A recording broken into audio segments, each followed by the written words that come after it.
श्रीकृष्ण अर्जुन संवाद. धर्मक्षेत्र कुरुक्षेत्र समवेत युत्सवाः मामकाः पांडवाश्चैव किम कुर्वन्त संजय. गीतेचा पहिला अध्याय. आणि धृतराष्ट्र संजयाला काय विचारतात. संजयाला म्हणतात, हे संजया, धर्मक्षेत्र कुरुक्षेत्र या ठिकाणी एकत्र युद्ध करण्यासाठी इच्छेने जमलेले पांडुपुत्र आणि माझे पुत्र काय करीत आहे. त्यावर संजय म्हणतो, धृतराष्ट्र हा आज्ञानरूपी आहे आणि संजय हा संयमी रूपी आहे आणि अज्ञानाचे जे मन आहे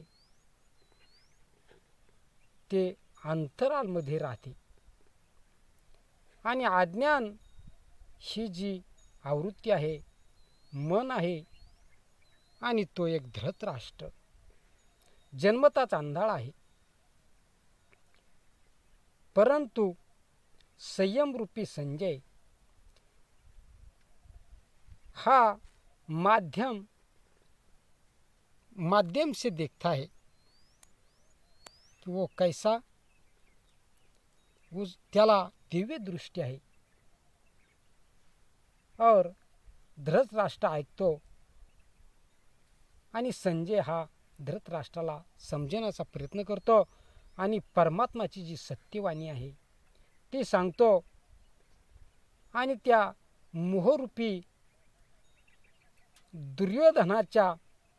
दुर्योधनामध्ये त्या धृतराष्ट्राचा जीव गुंतलेला आहे. आणि तेव्हा कौरवामध्ये विकारों पर ही रहती है. शरीर एक क्षेत्र आहे. आपण जसं जमिनीला क्षेत्र समजतो तसं शरीर सुद्धा एक क्षेत्र आहे. आणि जब हृदय देश में दैवी संपत्ति का बाहुल्य होता है तो वह शरीर धर्म क्षेत्र बन जाता है. और जब इसमें आसुरी संपत्ति का बाहुल्य होता है ये शरीर कुरुक्षेत्र बन जाता है. आणि कुरु अर्थात करो यह शब्द आदेशात्मक है. श्री कृष्ण म्हणतात की प्रकृती पासून उत्पन्न झालेले 3 गुण आहे आणि त्यांच्याद्वारा परमवश होकार मनुष्य हे कर्म करतात. आणि वह क्षण मात्र भी कर्म किए बिना नहीं रह सकता. कोणताही मनुष्याला जन्म मिळाला त्याला कर्म करावेच लागतात. आणि जसे गुण असन तशी त्याची वागणूक असते. आणि तो कर्माने बांधलेला आहे. या मृत्यू लोकामध्ये त्याला जन्म मिळाला आणि कर्माने बांधल्या गेलेला आहे. आणि त्याचं जे स्वस्थ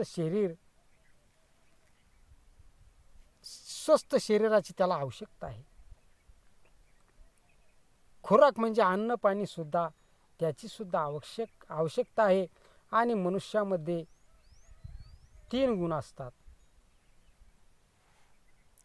आणि त्या 3 गुणांनी हा कर्म करतो.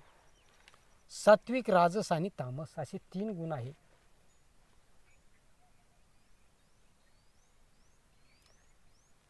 जेव्हा प्रकृती आणि प्रकृती हे यापासून उत्पन्न जे गुण झालेले आहे तब तक कुरु लगा रहेगा.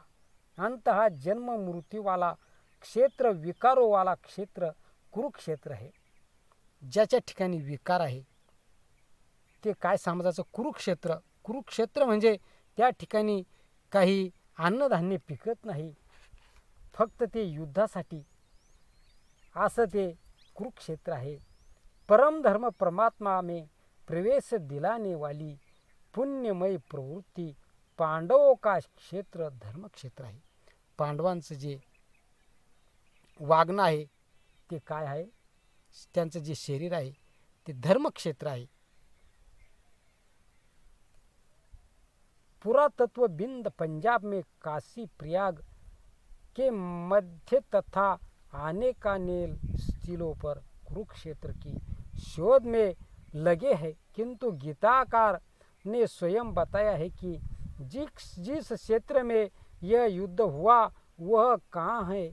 इंद शरीर कोणते ये क्षेत्र मिंत्य भी थे. क्षेत्र में यह युद्ध हुआ वह कहाँ है.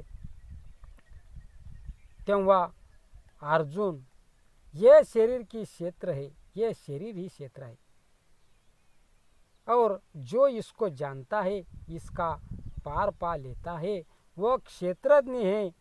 आगे उन्होंने क्षेत्र का विस्तार बताया जिसमें 10 इंद्रिया मन बुद्धि अहंकार, पांचों विकार ज्ञानेन्द्रिय ही 5 तन मात्राय रूप रस गंध शब्द और स्पर्श, यही इंद्रियों के 5 विषय है और तीनों गुणों का वर्णन है. शरीर ही क्षेत्र है. एक अखाड़ा है, इसमें लड़ने वाले प्रवृत्तियां 2 है, दैवी संपद और आसुरी संपद. पांडु की संतान और धृतराष्ट्र की संतान सजातीय और विजातीय प्रवृत्तियां है. अनुभवी महापुरुष की शरण जाने पर इन दोनों प्रवृत्तियों में संघर्ष का सूत्रपात होता है. यह क्षेत्रज्ञ का संघर्ष है और यही वास्तव्य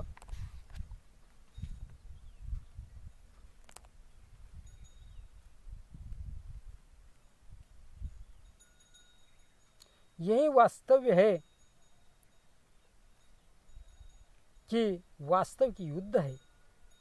विश्व युद्धों को इतिहास भरा पड़ा है, किंतु उनमें जीतने वालों को भी शाश्वत विजय नहीं मिलती.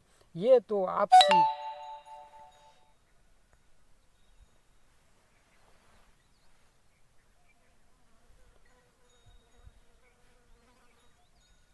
आपसी बदले है. प्रवृत्ति का सर्वथा शमन करने, प्रवृत्ति से परे की सत्ता का दिग्दर्शन करना और उसमें प्रवेश पाना ही वास्तविक विजय है. यही एक ऐसी विजय है जिसके पीछे हार नहीं है. यही मुक्ति है जिसके पीछे जन्म मृत्यु का बंधन नहीं है. इस प्रकार आज्ञा में आच्छादित प्रत्येक मन संयम के द्वारा जानता है कि क्षेत्रज्ञ के युद्ध में क्या हुआ. अब जैसे जिसके संयम का उत्थान है वैसे उसे दृष्टि आ जाती है.